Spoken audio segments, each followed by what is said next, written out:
இமாம் அபு ஹனீஃபாவுடைய கல்லறையை ஷியாக்கள் இழிவுபடுத்திய அவமதித்ததற்கான நிறைய ஆதாரங்கள் இருக்குங்க.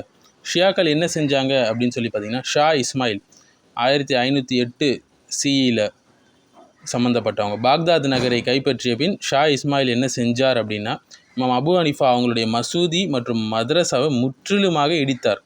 அவங்களுடைய கல்லறையில் ஒரு குழி தோண்டப்பட்டது. அந்த இடத்துல ஒரு நாய் புதைக்கப்பட்டு பொதுமக்கள் மலஜலம் கழிக்கக்கூடிய இடமாக பயன்படுத்தப்பட்டதாக வரலாற்று ஆசிரியர்கள் குறிப்பிடுகிறார்கள். சுபஹானல்லாஹ், எவ்வளோ மோசமான மனிதர்களாக இந்த ஷியாக்கள் இருந்திருக்கிறாங்க என்று பாருங்கள். ஸோ ஷா அப்பாஸ் அவருடைய பாக்தாதை மீண்டும் ஷா அப்பாஸ் ஆட்சி கையில் வந்த பிறகு கல்லறை மீண்டும் அவமதிக்கப்பட்டது. மேலும் அந்த இடத்தில் நாய்கள் மற்றும் பிற கழிவுகளை பரப்பி அதனை என்ன செஞ்சாங்க, மோசமான இடமாக அவர்கள் மாற்றி விட்டார்கள். சுபஹானல்லாஹ், ரஹிமஹுல்லா. இமாம் அபு ஹனீஃபா எப்படிப்பட்ட மனிதர் என்பது நமக்கு தெரியும். பிறகு உஸ்மானிய சுல்தான்கள் 1533 சிஇக்களில் நீங்கள் பார்த்தீங்கன்னா பாக்தாத் மீண்டும் உஸ்மானியர்கள் வசமானது. இமாம் அபு ஹனீஃபாவுடைய மசூதி மற்றும் கல்லறை மீண்டும் கட்டப்பட்டது.